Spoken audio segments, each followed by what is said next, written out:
Samajwadi party के MLC Swami Prasad Maurya ने एक नया आरोप लगाया है। भाजपा सरकार मेरी हत्या कराना चाहती है, यह आरोप है स्वामी प्रसाद मौर्य का। पीएम और राष्ट्रपति को अपनी सुरक्षा के लिए पत्र दिया है।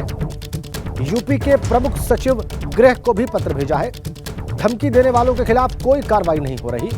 इतनी धमकियों के बाद भी सरकार चुप है, यह कहना है स्वामी प्रसाद मौर्य का। सरकार की मौन स्वीकृति ऐसे अपराधियों को मिली हुई है, स्वामी प्रसाद मौर्य का बयान। मेरे ऊपर चाहे जितने हमले हों, लेकिन मैं कदम पीछे नहीं लूंगा, स्वामी प्रसाद मौर्य कह रहे हैं।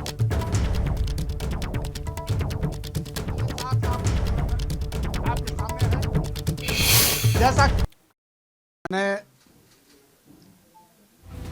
इस देश की महिलाओं, आदिवासियों, दलितों और पिछड़ों के सम्मान की बात क्या उठाई, एक वर्ग विशेष के लोग मेरे पीछे हत्या की साजिश में लग गए। कोई मेरा सिर काटने के लिए 21 लाख तो कोई 51 लाख की सुपारी दे रहा है। कोई जीभ काटने के लिए 5 लाख तो कोई 11 लाख की सुपारी दे रहा है। कोई हाथ काटने के लिए, कोई कान काटने के लिए, कोई नाक काटने के लिए और कोई हत्या करने की बात कर रहा है। तो स्वाभाविक रूप से यह साधु वेश में जो आतंकवादी और आपराधिक चेहरे हैं, सरकार को चिन्हित करके उनके खिलाफ कड़ी कार्रवाई करनी चाहिए थी, एफआईआर दर्ज करानी चाहिए थी। स्वतः संज्ञान लेते हुए ऐसे बयान देने वालों को, जिन्होंने सार्वजनिक बयान दिया, सरकार के कान पर जूं नहीं रेंग रही है, इसका मतलब है भाजपा प्रदेश की सरकार और केंद्र की सरकार मेरे हत्या की साजिश करने वालों के साथ शामिल हैं। भाजपा सरकार मेरी हत्या कराना चाहती है और इसीलिए ऐसे घटिया बयान देने वालों के खिलाफ भी सरकार किसी प्रकार की कार्रवाई करने से कतरा रही है। क्या बोले हैं स्वामी प्रसाद मौर्य, आइए आपको थोड़ा और डिटेल में बताते हैं। वो कह रहे हैं कि भाजपा सरकार मेरी हत्या कराना चाहती है। आगे बोलते हैं, प्रधानमंत्री मोदी को अपनी सुरक्षा के लिए उन्होंने पत्र लिखा है। राष्ट्रपति को अपनी सुरक्षा के लिए उन्होंने चिट्ठी लिखी है। यूपी के प्रमुख सचिव गृह को भी उन्होंने अपनी सुरक्षा के लिए चिट्ठी लिखी है। धमकी देने वालों के खिलाफ कोई कार्रवाई नहीं हो रही। धमकी देने वालों से मेरी जान को बड़ा खतरा है।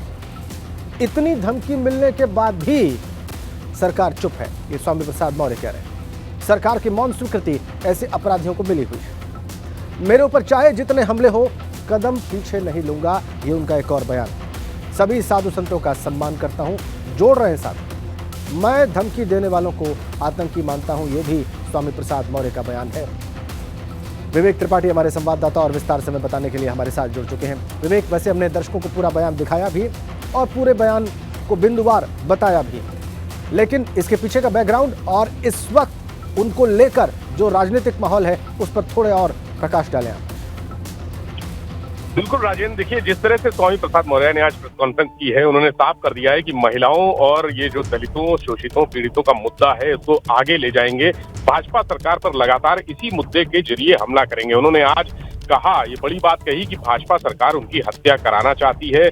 जो लोग उनको धमकियां दे रहे हैं, संत समाज की तरफ उन्होंने इशारा किया और खासकर महंत राजू दास, जो हनुमानगढ़ी के महंत है राजू दास, उनसे पिछले दिनों कई दिनों से जो सोशल मीडिया पर जंग चल रही थी, उसको उन्होंने साधते हुए कहा कि उनको जो ये इस तरह के जो साधु संत हैं, जो उनका सम्मान करते हैं, लेकिन जो इस तरह का काम कर रहे हैं, जो धमकियां देते हैं, सर काटने की धमकियां देते हैं, जुबान काटने की धमकियां देते हैं, वो आतंकवादी हैं उनकी नजर में और उनको आतंकवादी मानते हैं। इन लोगों के खिलाफ आखिर कार्रवाई क्यों नहीं हो रही है? सरकार पर भी सवाल उठाए, कानून व्यवस्था पर भी उन्होंने सवाल उठाया है, पुलिस के अधिकारियों पर भी सवाल उठाया है और ये बताया कि कल उन्होंने एक एप्लीकेशन अपनी सुरक्षा के लिए दिया था पुलिस कमिश्नर को, लेकिन उनको सुरक्षा नहीं मिली। तो स्वामी प्रसाद मौर्य पूरे मामले में सारा फोकस उनका महिला और पुरुषों के सम्मान का था, दलितों के सम्मान का था। जो दलित है, पीड़ित है, शोषित है, उनके सम्मान को लेकर उन्होंने कहा ये लड़ाई शुरू की है तो जारी रहेगी और पीछे नहीं हटेंगे। इस लड़ाई से वो पीछे नहीं हटेंगे, लड़ते रहेंगे। यानी जिस तरह से समाजवादी पार्टी को माइलेज मिल रहा है, अखिलेश यादव मौन है लगातार स्वामी प्रसाद की बातों पर।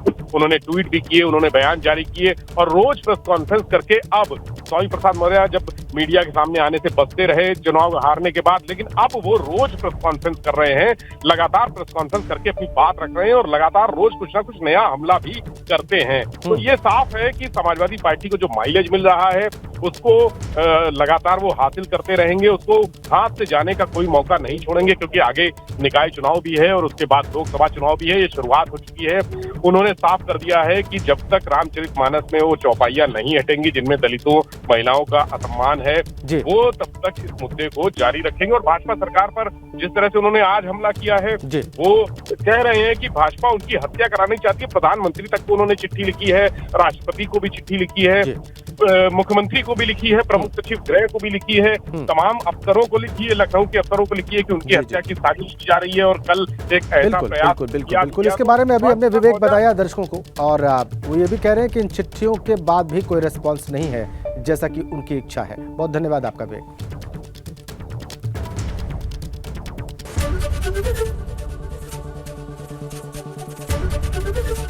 एबीपी गंगा, खबर आपकी, जुबान आपकी।